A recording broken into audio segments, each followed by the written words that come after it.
Welcome back to Just the Facts, the weekly vidcast from factcheck.org. I'm Emmy Kalawale, and while it may not be breaking news, it is history.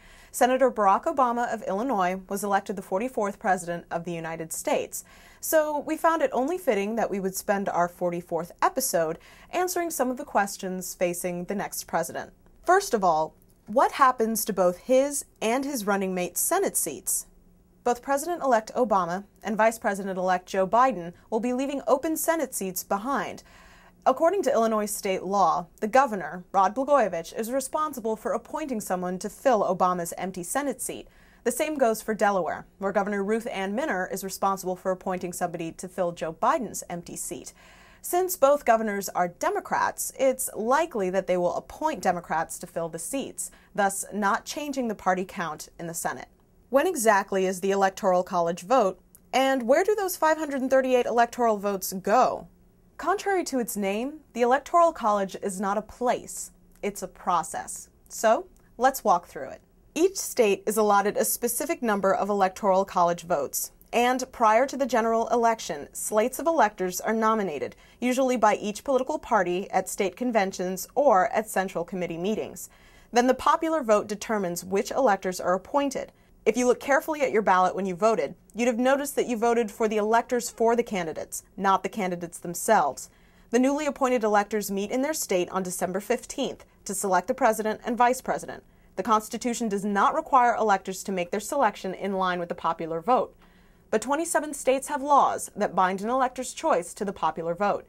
The Electoral College votes are scheduled to be sent to Congress on January 6th, where they will be counted. It takes 270 electoral votes to win. Our next question. Obama's had a Secret Service detail for a while. When did he get one? When would he have had to get one? When he was a candidate for president, Barack Obama received a Secret Service detail in May 2007. If he hadn't, he would have been required by law to have been given Secret Service protection 120 days prior to the general election. How does the next administration find the stapler? The president-elect and his administration don't take power without a little help. While it's true that the president-elect and the sitting president are allowed to appoint anyone they like to their transition teams, the U.S. General Services Administration is required to provide assistance during the transition process. The Presidential Transition Acts of 1963 and 2000 require that the GSA provide the incoming administration with temporary office space, consultation prior to the general election on communication systems, and orientation activities for the president's nominees and appointees, among other services. What about the president's intelligence report? The president-elect is given access early on in the transition process to an intelligence report, also known as the Presidential Daily Brief, or the PDB. Barack Obama received his first intelligence briefing on Thursday, November 6th, and the PDB can be on whatever topic the president likes and is compiled by top officials within the Central Intelligence Agency. The vice president-elect received his intelligence briefing also on Thursday.